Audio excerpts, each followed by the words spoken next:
दोस्तों नमस्कार, मैं एसकेपी ट्रिपल एस पॉइंट में आपका स्वागत करता हूं। आज हम लोग ग्राफ इंटरप्रिटेशन और एनालिसिस के पाई ग्राफ पर बात करने वाले हैं और इसके पहले हमने line graph, bar graph, histogram पर बात कर चुका। तो वीडियो के पार्ट 6 में आज हम लोग पाई ग्राफ यानी पाई डायग्राम या वृत्त चित्र या वृत्त आरेख के ऊपर या उससे रिलेटेड जो क्वेश्चंस एक दिवसीय परीक्षाओं में पूछे जाते हैं उनकी बात करने वाले हैं। तो आप देख रहे हैं कि स्क्रीन पर आपको एक पाई ग्राफ का विवरण मौजूद है, जिसके बारे में ये बताया जा रहा है कि निम्न वृत्त आरेख किसी आवासीय परिसर भूमि का वितरण दर्शाता है। यहाँ पर का छूट गया है। यदि परिसर का कुल क्षेत्रफल 5 एकड़ है तो वृत्त आरेख की जांच करें और प्रश्नों का उत्तर दें। तो यहाँ पर एक पाई डायग्राम या पाई आरेख दिखाया गया है और जो एक परिसर है, एक कंपाउंड है, उसमें जो जमीन है, जो भूमि है, लैंड है, वो किस प्रकार डिस्ट्रीब्यूट की गई है उसके लिए यहाँ पर एक पाई डायग्राम के थ्रू दिखाया गया है। जैसे ये ब्लू जो क्षेत्र है ये आवासीय परिसर को दिखाता है, ये जो रेड है ये वाणिज्यिक क्षेत्र है,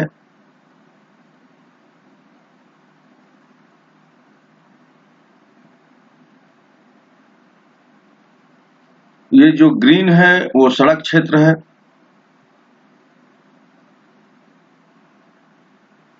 और पीला वाला हरित क्षेत्र है। जलाशय है ये,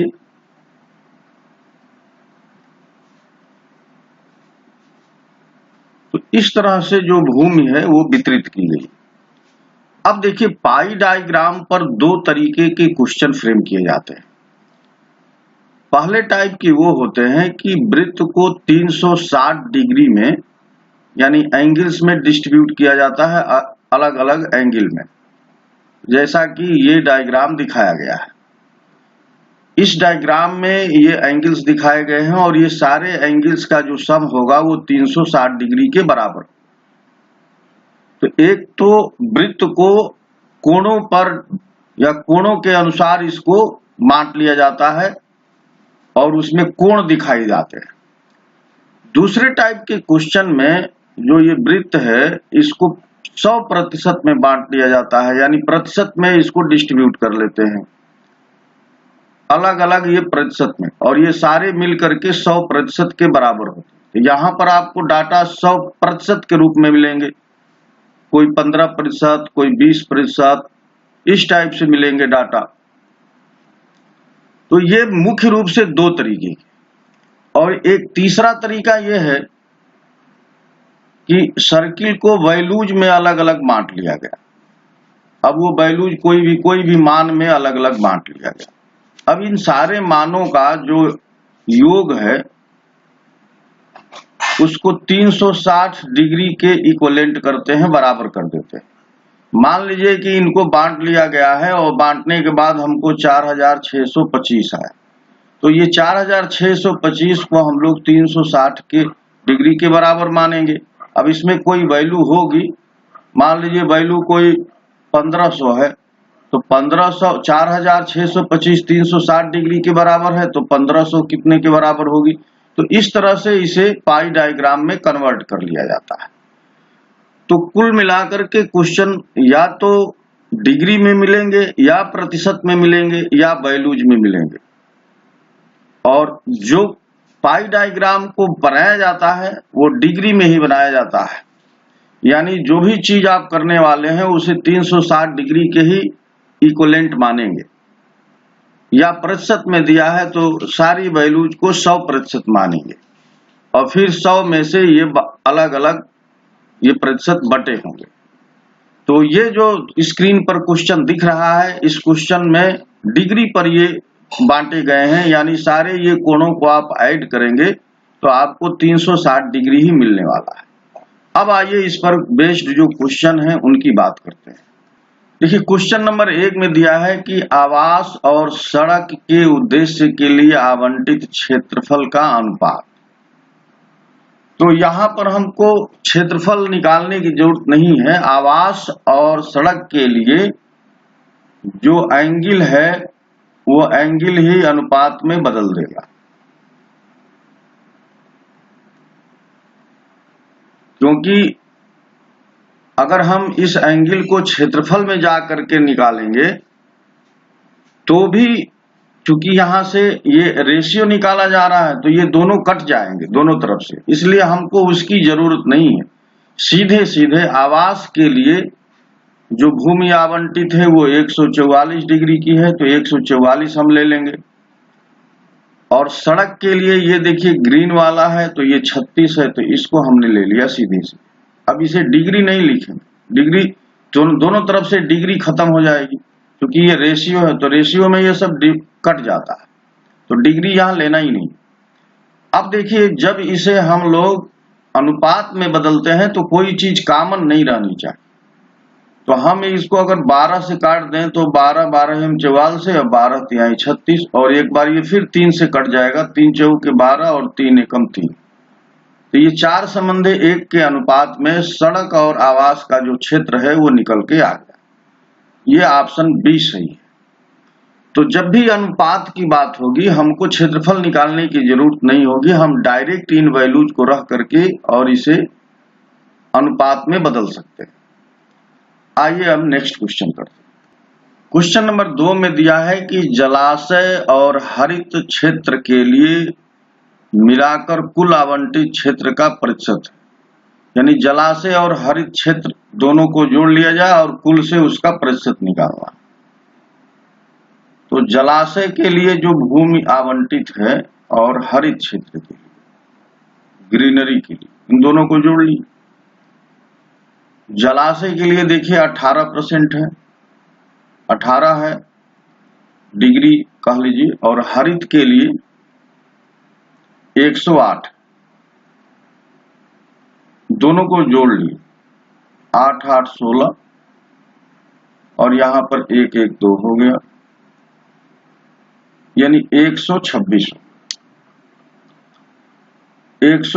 डिग्री आ गया।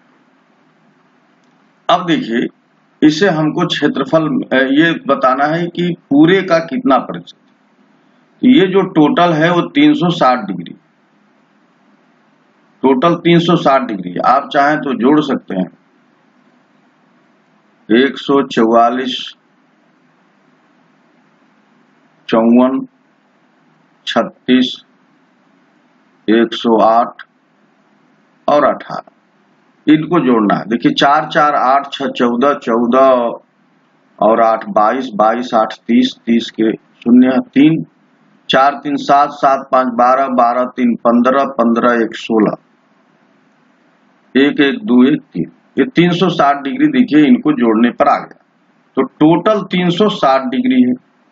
अब इस 360 डिग्री में 126 कितने प्रतिशत है यही हमको बताना। इसको जब हम लोग प्रतिशत में देखेंगे तो 126 360 में कितना है गुणे 100, इसे प्रतिशत में देख लें। अब देखिए इसको हम लोग काट लेते हैं, ये 6 से कट जाएगा, 6 दूनी 12, 6 एकम 6 और 6 6 36, 60 हो गया। 1 0 से 1 0 कट गया, 3 दूने 6 और 3 7 21 हो गया, 2 5 10, 5 7 35, यह आ गया 35%। तो 35% यानी ऑप्शन ए सही। इसमें पूछा था कि जलाशय और हरित क्षेत्र के लिए मिलाकर कुल आवंटित क्षेत्र का कितना प्रतिशत। तो जलाशय और हरित क्षेत्र इनको जोड़ लिए 18 डिग्री और 108 डिग्री, 126 डिग्री आ गया, और कुल जो क्षेत्रफल है वो 360 डिग्री में बटा हुआ। तो 360 डिग्री के सापेक्ष 126 डिग्री कितना है, और फिर हम प्रतिशत बनाने के लिए उसमें 100 से गुणा कर देते हैं। आइए क्वेश्चन नंबर 3 की बात करते हैं। क्वेश्चन नंबर 3 में कह रहा है कि हरित क्षेत्र के लिए आवंटित भूमि वाणिज्यिक उद्देश्य के लिए आवंटित भूमि से कितनी अधिक है। अधिक की बात कर रहा है, तो कुल जो क्षेत्रफल है वो 5 एकड़ है। तो 360 डिग्री जो है वो 5 एकड़ के इक्विवेलेंट है, 5 एकड़ के इक्विवेलेंट। तो एक जो होगा वो 5/360 एकड़ के इक्विवेलेंट हो जाएगा, एक का मान। अब यहाँ पूछ रहा है कि हरित क्षेत्र के लिए आवंटित जो भूमि है वो वाणिज्यिक उद्देश्य के लिए आवंटित भूमि से कितनी अधिक। तो हरित क्षेत्र के लिए देखिए, हरित क्षेत्र के लिए भूमि कितनी है, तो हरित क्षेत्र के लिए ये पीला वाला है 108, और वाणिज्यिक क्षेत्र के लिए ये रेड वाला है, ये है 54। इन दोनों को हम लोग माइनस कर देंगे और माइनस करके 5/360 का गुणा कर देंगे। क्यों गुणा कर देंगे, ये आएगा कोण में, 108 माइनस 54 का योग कोण में आएगा। तो 1 बराबर 560 के एकड़ के बराबर है, तो यहां से जो वैल्यू आने वाली है, देखिए यहां पर घटाएंगे तो 8 में से 4 गया 4 और 10 में से 5 गया 5, ये 54 आ। तो 5/360 एकड़ के बराबर है तो 54, तो इससे गुणा हो गया। तो हमने डायरेक्ट यहाँ गुणा कर लिया कि कितना अधिक। अधिक जानने के लिए 108 में से 54 डिग्री घटा देंगे, इसको डिग्री मान लीजिए। ये डिग्री है, ये डिग्री है, तो डिग्री डिग्री कैंसिल हो जाएगा। अब देखिए 9 से कट जाएगा, 9 6 के 54 और 9 4 के 36, ये 40 हो गया। और ये 5 से कट गया, 5 8 है 40, तो ये हो गया 6/8। अब इसको 2 से काट लेंगे तो 2 3 6 और 2 4 8, तो 3/4 जो है हरित क्षेत्र वाणिज्यिक क्षेत्र से अधिक, तो 3/4 एकड़ अधिक, तो 3/4 ये ऑप्शन नंबर डी सही, 3/4 एकड़ अधिक। तो इसमें हम लोगों ने क्या किया कि 360 डिग्री ये पूरे एंगल्स को 5 एकड़ के बराबर मान लिया, और ये 5 एकड़ शुरू में ही दिया है क्वेश्चन में कि जो ये हरित क्षेत्र है ये 5 एकड़ जमीन का ये डिस्ट्रीब्यूशन है, इसलिए आपको अब यहाँ पर क्षेत्रफल की जरूरत पड़ी थी और उसको हम लोगों ने इस तरह से मान लिया कि 360 डिग्री अगर 5 एकड़ की इक्विवेलेंट है तो एक आ गया 5/360 एकड़, और कितना अधिक है तो ये गुणा कर दिया। आइए अब नेक्स्ट क्वेश्चन की बात करते हैं। क्वेश्चन नंबर 4 दिया है कि आवासीय और वाणिज्यिक उद्देश्य के लिए आवंटित कुल भूमि कितनी। अब यहाँ भी दोनों को जोड़ देना है। आवासीय के लिए देखिए, आवासीय ब्लू रंग वाला है तो 144, तो 5/360 गुणा कर लेंगे 144 प्लस वाणिज्यिक ये रेड है 54। अब इनको जोड़ लिए तो 5/360, अब जोड़ लेंगे 4 4 8 हो गया ये, और 4 5 9 और ये 1, तो ये देखिए 12 से कट जाएगा,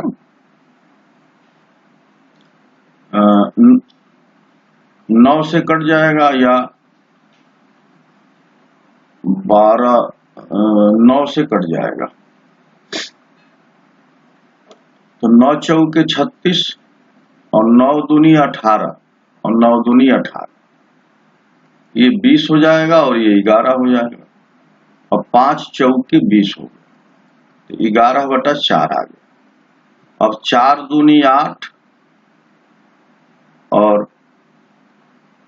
3/4, तो 2 सही 3/4 एकड़ जो भूमि है वो दोनों को मिलाकर हो जाएगी, ये एकड़। 11/4 को आंसर हर में बदल लिए, इसको हम लोग 11 में 4 से भाग देंगे तो ये सही बटे में बदल देता है, 4 दूनी 8, ये 3 आ गया, तो 2 सही 3/4 इसे लिखते हैं, और ये ऑप्शन नंबर सी सही। आइए नेक्स्ट क्वेश्चन करते हैं। अब फिर एक आपके सामने पाई डायग्राम है जिसमें इसके बारे में एक निर्देश दिया गया है कि खींचा गया निम्न पाई चार्ट किसी एक परिवार के वर्ष 2001 में विभिन्न मदों पर व्यय तथा बचत को दर्शाता है।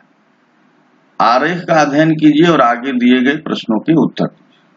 एक परिवार है और 2001 में उस परिवार द्वारा क्या व्यय किया गया है, किन किन मदों में किन किन चीजों पर व्यय किया गया है और कितनी बचत हुई। तो देखिए उनके पास बचत 15% है, भोजन पर 23% का व्यय है, कपड़े पर 10% का, मकान पर 15% का, शिक्षा पर 12% का और परिवहन पर 5% का और अन्य मदों पर 20%। ये सारे आंकड़े यहाँ पर दिए गए हैं। अब आप देखिए यहाँ पर 15, 23, 10, 15, 12 और 20 ये सब मिलाकर के 100% के बराबर। चाहे तो आप इन्हें जोड़कर देख सकते हैं। देखिए ये 15 हो गया, 23, 10, फिर 15, 12 और 20। 5, 3, 8, 8, 5, 13, 13 2, 15। अब इसमें देखिए परिवहन छूट गया था, ये 5। तो 5, 5, 10, 3, 13, 13, 5, 18, 2, 20, 0 हाथ में 2, 2, 1, 3, 3, 2, 5, 1, 6, 1, 7, 1, 8, 8, 2, 10। तो ये कुल 100% के बराबर होता है, 100 के बराबर। 100 को ही ये अलग अलग डिस्ट्रीब्यूट किया गया। अब आइए इस पर बेस्ड क्वेश्चन जो पूछे गए हैं वो हम लोग करते हैं। क्वेश्चन नंबर 5 में दिया है कि परिवार का सबसे अधिक व्यय निम्न पर हुआ। किस पर सबसे अधिक व्यय हुआ? तो यहाँ पर आप देख सकते हैं कि भोजन 23% है, तो 23 से अधिक और किसी मद पर व्यय नहीं हुआ है, तो भोजन पर सबसे ज्यादा व्यय हुआ है। बस हो गया उत्तर। आइए नेक्स्ट करते हैं। क्वेश्चन नंबर 6 में दिया है कि परिवार की वर्ष में हुई कुल बचत निम्न पर हुए व्यय के बराबर थी। तो जो बचत है वो किस पर व्यय के बराबर है? तो बचत 15% है और 15% मकान पर है। देखिए मकान पर भी, तो मकान पर और बचत दोनों का 15-15% है। यही बताना है कि किस पर बराबर है, तो ये बराबर है मकान पर। तो ऑप्शन नंबर सी सही हो गया। आइए नेक्स्ट करते हैं। अब इसमें पूछा है कि परिवहन और अन्य मदों पर कुल मिलाकर आय का कितना प्रतिशत व्यय है। तो परिवहन और अन्य मद जोड़ लेना है। तो परिवहन पर देखिए 5% है और अन्य मद पर 20%। इन दोनों को अगर आप जोड़ेंगे तो आपको मिलेगा 25%। दोनों मिलाकर 25% व्यय है। ऑप्शन नंबर ए सही है। क्वेश्चन नंबर 8 में दिया है कि यदि परिवार की कुल आय 1 लाख रुपए थी तो बच्चों की शिक्षा पर कितना व्यय हुआ। अब यहाँ पर 100% को 1 लाख के इक्विवेलेंट कर लेंगे। अब शिक्षा पर कितना व्यय हुआ? तो शिक्षा पर 12% व्यय है। तो 100% 1 लाख के बराबर है, तो 12% किसके बराबर होगा? तो 12 गुणे 1 लाख बटा में 100। ये 2 जीरो से 2 जीरो कट गया, ये आ गया 12,000 रुपए। तो 12,000 ये ऑप्शन नंबर बी है। तो शिक्षा पर 12% व्यय है और हम लोगों ने कहा कि 100% को 1 लाख रुपए के बराबर कर दिया। तो ये चूंकि पूरा 100% में बटा हुआ है, तो 100% 1 लाख की इक्विवेलेंट है, तो 12% कितना का होगा? तो 12,000 की इक्विवेलेंट होगा। इसी तरह से आप किसी की भी वैल्यू आप निकाल सकते हैं। आइए नेक्स्ट क्वेश्चन। नेक्स्ट क्वेश्चन में दिया है कि यदि वर्ष की कुल आय 1 लाख रुपए थी तो मकान और परिवहन पर हुए व्यय में अंतर क्या था। तो मकान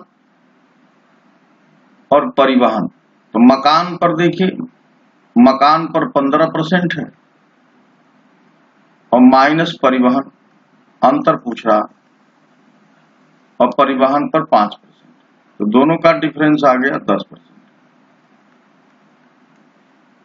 अब देखिए 100% इक्विवेलेंट है 1 लाख के, तो 10% कितने के इक्विवेलेंट होगा?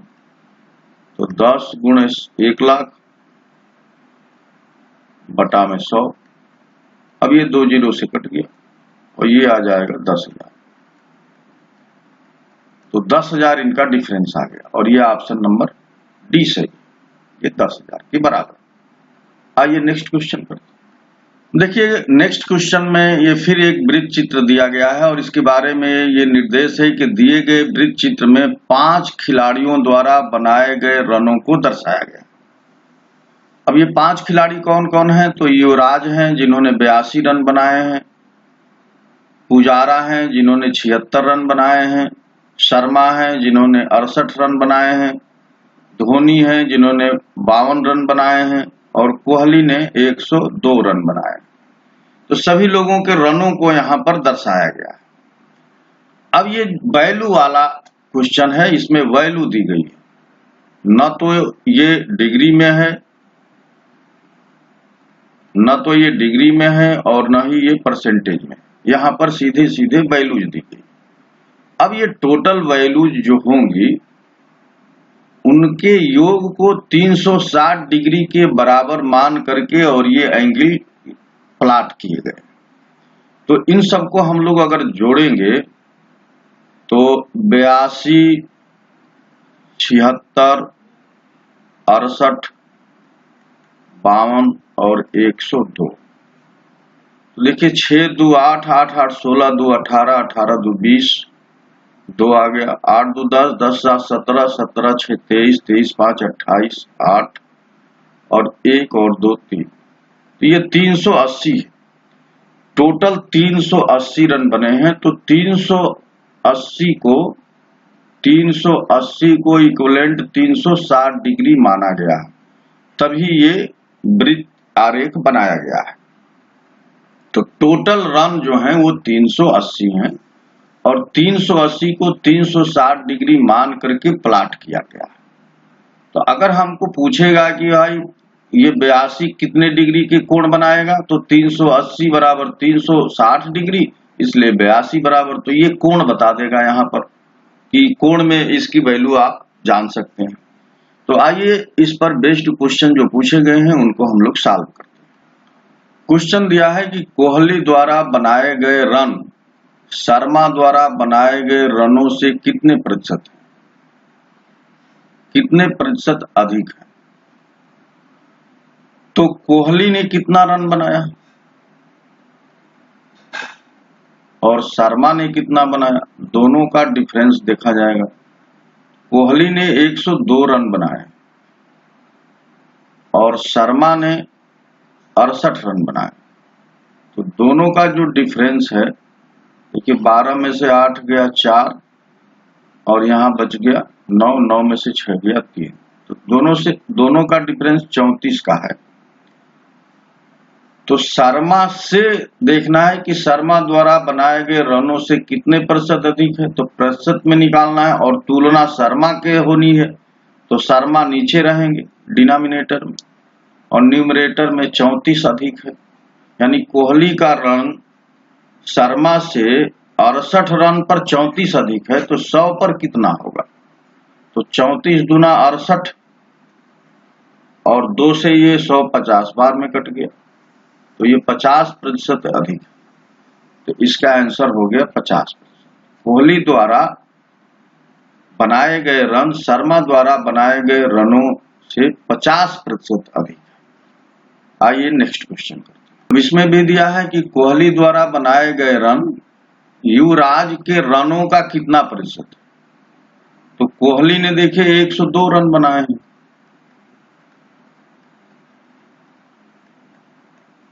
और युवराज ने जो है 82 रन बनाए। तो पूछ रहा है कि युवराज के रनों का कितना प्रतिशत। तो प्रतिशत निकालने के लिए क्या करते हैं, युवराज से तुलना करनी है। तो 82 पर 102 है, तो 100 पर कितना होगा, तो इसे हम लोग काट लेंगे। देखिए ये 2 से कट जाएगा, 2 पाँचे 10, 2 एकम 2, 2 चौके 8, 2 एकम 2, ये आ गया 5100 बटा 41। अब इसे जब हम लोग भाग देंगे तो ये आ जाएगा 124.39, ये प्रतिशत आ गया। तो 124.39 प्रतिशत कोहली का रन युवराज के रन से का है। युवराज के रन का 124.39 प्रतिशत है कोहली का रन। तो युवराज से तुलना की गई, तो युवराज डिनोमिनेटर में आ जाएंगे, हर में आ जाएंगे और 102 तो युवराज के सापेक्ष 102 कोहली का है, तो 100 तो 124.39% आ गया। आइए नेक्स्ट क्वेश्चन करते हैं।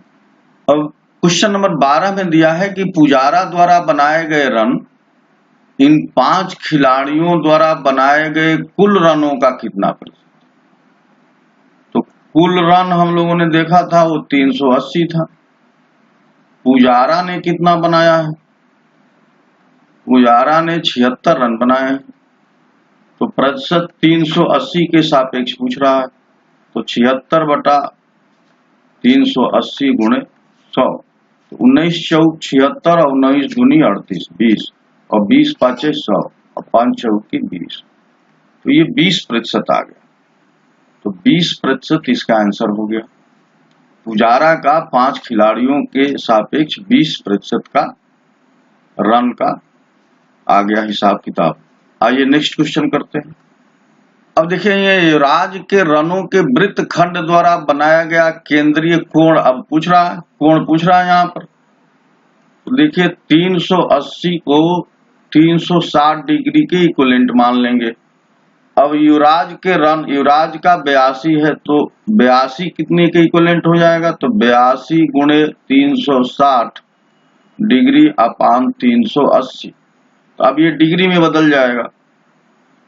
तो अब देखिए यहाँ पर आप बहुत कर सकते हैं, तो 2 से काट सकते हैं। एक 0 से एक 0 कट गया और ये 2 से 19 दूनी 38 और 18 दूना 36, तो 82 गुणे 18 बटा में 19। और इसको जब आप सॉल्व करेंगे तो ये आ जाएगा, गुणा करेंगे तो 1476 बटा 19, और 1476 में 19 का भाग देंगे तो ये 77.688 डिग्री के बराबर आ गया।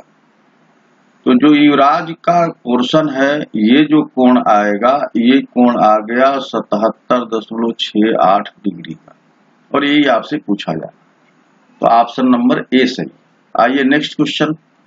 नेक्स्ट क्वेश्चन में दिया है क्वेश्चन नंबर 14 और इस वीडियो का आखिरी क्वेश्चन है कि यदि रहाणे द्वारा, देखिए रहाणे इसमें नहीं है लेकिन इसका रिलेशन बताया गया, यदि रहाणे द्वारा बनाए गए रन युवराज द्वारा बनाए गए रनों के 50%,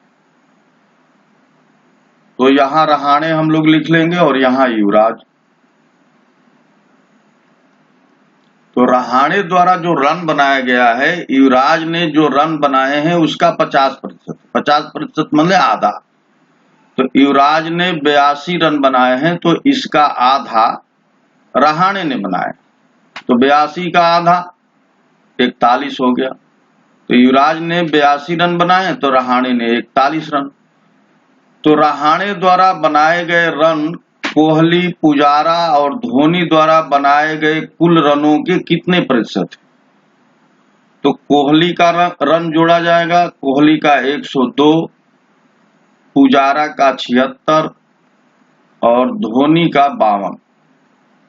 इनको जोड़ लिए तो 6 2 8, 8 2 10 और 5 1 6, 7 6 13 और ये 1 1 2, तो ये 230 आ गए। तो कोहली, पुजारा और धोनी के रनों का योग आ गया 230। अब 230 के सापेक्ष 41 कितना है, ये परसेंटेज में बताना है। तो 41 बटा 230 गुणे 100, 1 0 से 1 0 काट लिया, ये हो गया 410 बटा 23, और इसमें हम लोग भाग देंगे तो 17.82% के करीब आ जाएगा। तो 17.82% ऑप्शन नंबर बी सही। तो फ्रेंड्स हम लोगों ने ये देखा कि पाई डायग्राम पर जो क्वेश्चंस आते हैं वो बहुत कोई कठिन नहीं है। 2-3 तरीके के इस पर क्वेश्चन फ्रेम होते हैं। एक तो वैल्यू एंगल में दी रहेगी यानी डिग्री में, दूसरा परसेंटेज में, और तीसरा डायरेक्ट वैल्यूज दी रहेगी और वैल्यूज के आधार पर इसको कैलकुलेट करते हैं। तो ये जो हमारा क्वेश्चन लास्ट वाला था क्रिकेट वाला, ये वैल्यूज के आधार पर था। इसके पहले वाला क्वेश्चन परसेंटेज के आधार पर और पहला क्वेश्चन डिग्री के आधार पर। तो मैंने तीनों प्रकार के क्वेश्चंस का एक एक पार्ट लिया था और नेक्स्ट वीडियो भी मैं पाई डायग्राम पर ही बनाऊंगा ताकि आपको पाई डायग्राम से रिलेटेड जितने तरीके के क्वेश्चंस आते हैं वो सब आप एग्जाम में बहुत इजीली कर सके।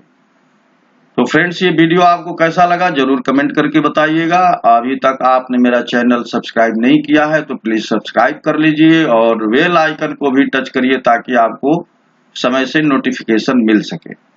वीडियो देखने के लिए आपको बहुत बहुत धन्यवाद। नमस्कार।